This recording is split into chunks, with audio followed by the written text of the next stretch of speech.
Hello everyone, welcome back to the channel. So today I'm not messing around with a minivan, but what I'm gonna tell you is how you can, this $8 part will save you between $800 to $1,200 worth of expenses on your water heater. By the way, this is a gas heater, water heater. If you're electric, this is not applying to you. So let's find out how you can accomplish this. All right.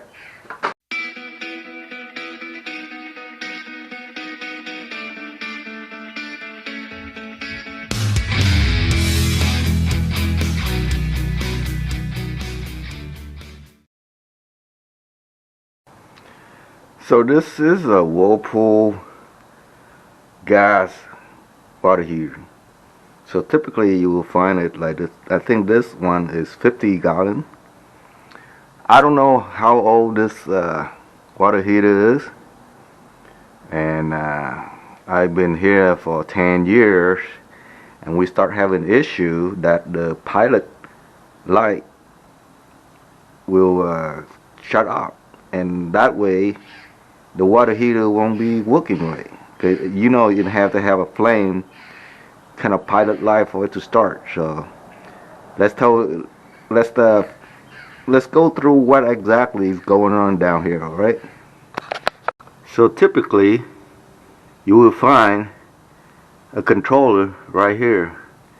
This is where the main gas, propane, not propane, but gas, liquid gas coming in. This is the main supply gas, and then here is a control valve. On top is this is a temperature adjust knob.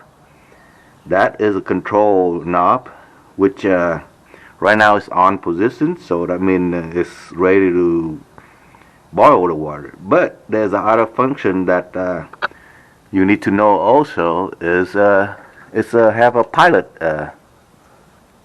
See that pilot? That's how you start your pilot light. This is an igniter.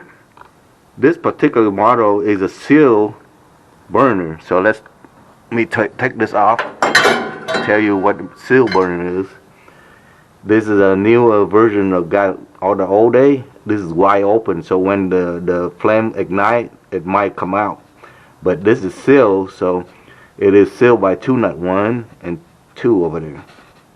So the issue I had was this thermocouple here does not provide, it's heat up and it create electricity to hold the magnet in here that keep the valve open, so that the gas will come in and feed this little tube here that will feed the little pilot light. So let me show you what the pilot light look like. There you can see through that glass window right there. Let me position, see that? There's a little light going on right there. So that is a pilot light that always burns 24/7 for the gas to burn. So whenever the temperature in the water heater cool down, it will ignite using that pilot light.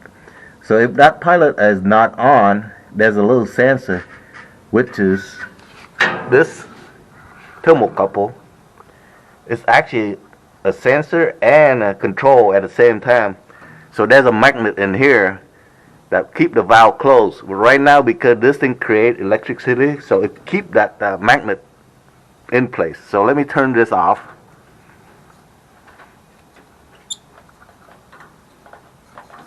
See, once you put it in off, I'm gonna hold this until you will hear the little click. Not sure when it's gonna click, but if it's not, doesn't it create enough electricity, the magnet will release itself and close the valve off, which is shut off the gas that go in from here to feed this tube here. Let's see how long it takes to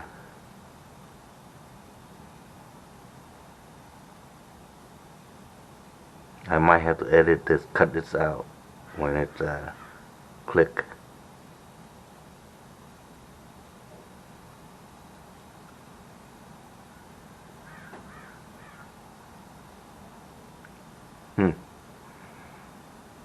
Wow. Let's see how long it takes to for that thing to pop. See, when you do the off, that means you just turn off the. See, there's no more light, no more little light going on in there. You hear that? You hear that pop? That's released the magnet already. So right now there's no gas coming in to this whole unit here. It stopped right here. So that was the problem. If this thing doesn't create, see, when it's cooled down, it does not create electricity here, then it will not hold the magnet which keep it open. So now it's closed automatically for safety reason, right?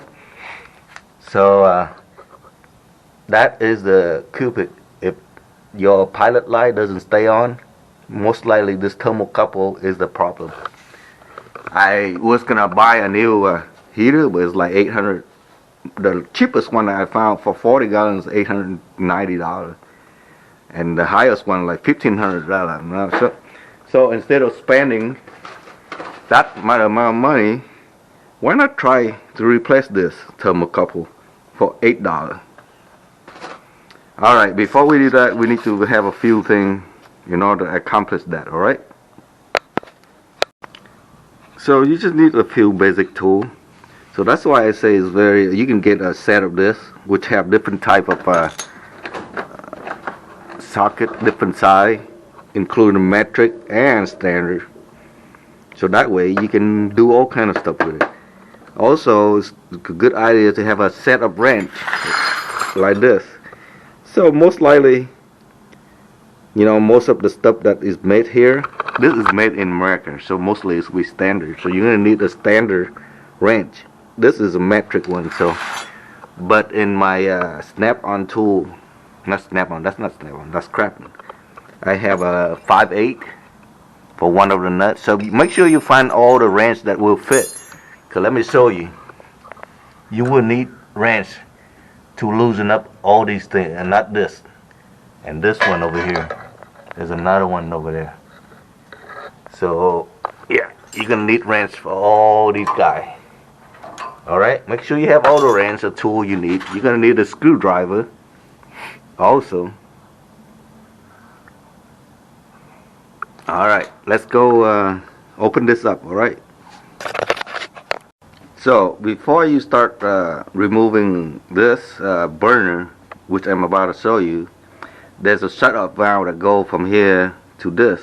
If you want, you can turn that off, that valve off back there somewhere, but I'm not gonna do it because I'm not removing anything here. I'm just removing stuff down here because it's already shut off, so there should be no gas coming out anywhere here. All right, and then make sure this is in off. You can turn this down to off also, all the way to the left until it stops. So I already took this out, so remove this. Because normally they would have set like this. So just remove this. This is let's see, 1/4. I will remove this, but before I do that, I'm going to remove all this nut over here. There is a nut that hold this burner in. So let's remove this.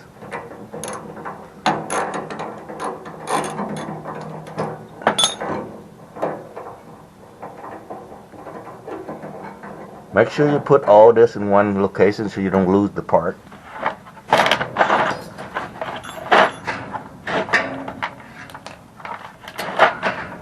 So we're gonna remove this. So bend this gently. Don't make a sharp bend, just bend it gently up. Just enough to clear the, because you're gonna pull this out.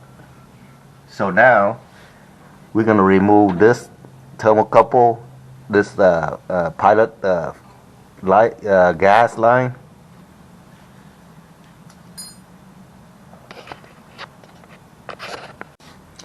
So the proper size for this is 7/16. So depend on your whatever your heater is, use the right range. 7/16 and 3/8 for this side. So be gentle, move, shake it until it came out like this.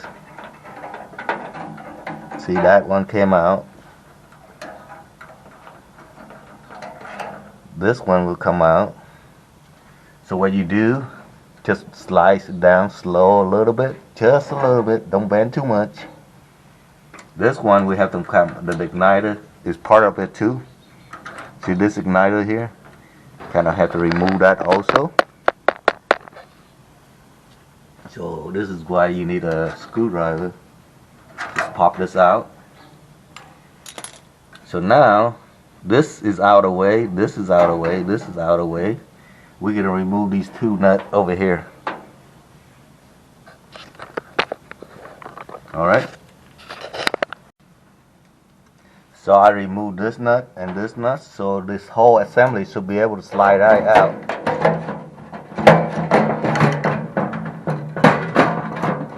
That's why you need to have this clearer, and this will slide right out.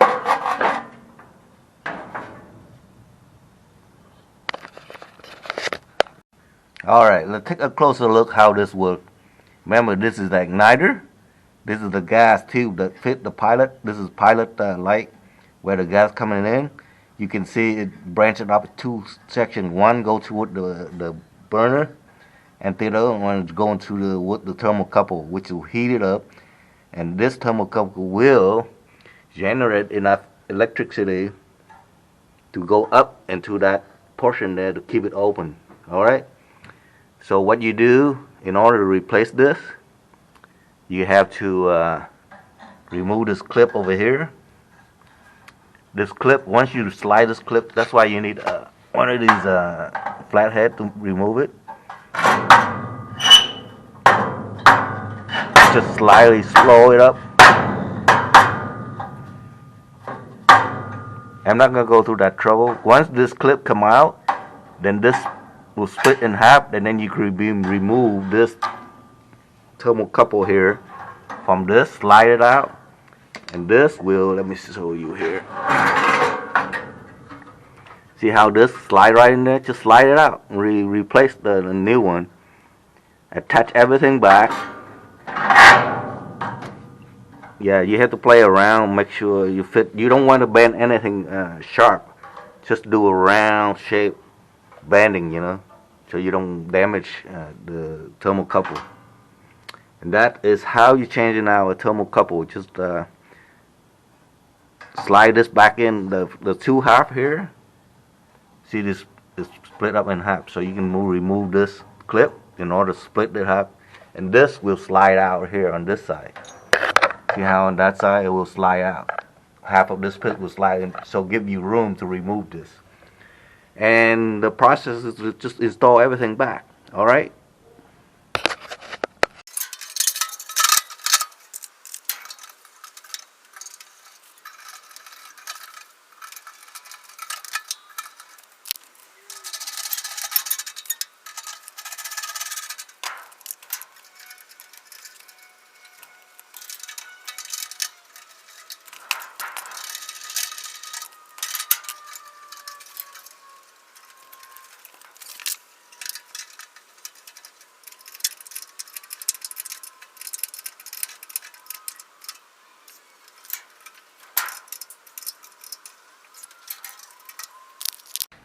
Alright, once you install this nut, don't force them, turn them by hand and check them. Keep checking these lines and then hand tie them until they sit.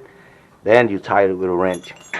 So if you want to make sure it works right and you're not sure about it, then you can always call the gas company and they come out and start your pilot light for you. But the next step is we're going to turn this to pilot. As you can see right now, there is no light, no pilot light, right? So what we're gonna do, we're gonna turn this to pilot. Did you hear that little pop? That is this thing right here. So I'm gonna put you down because I can't do it with one hand.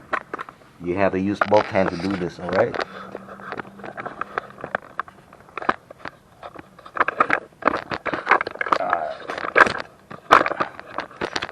You will need both hands to do this.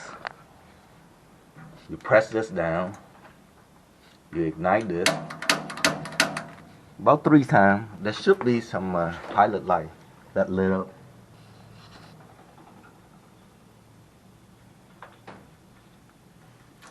If it doesn't, keep.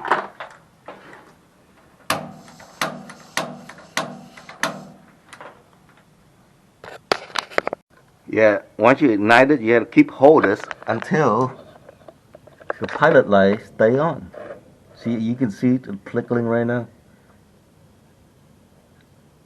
So that means now this you can turn it to on.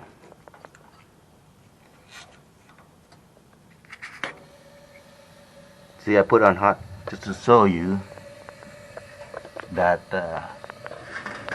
right now the burner is going. Let me see if I can show you. Not sure you can see or not. See, the burner is burning right now because I put it on hot. So you need that pilot light in order to ignite this burner. So with that $8 part, which, see, this is the older one that I already took out. So the one I had in there is new from this. So they come with different adapter that you can use to put it. For $8, you could save yourself from spending $800 to $1,200 for a brand new water heater. Alright, thanks for watching. I'll catch you on the next video. By the way, this is for entertainment purpose only, so practice with your own risk.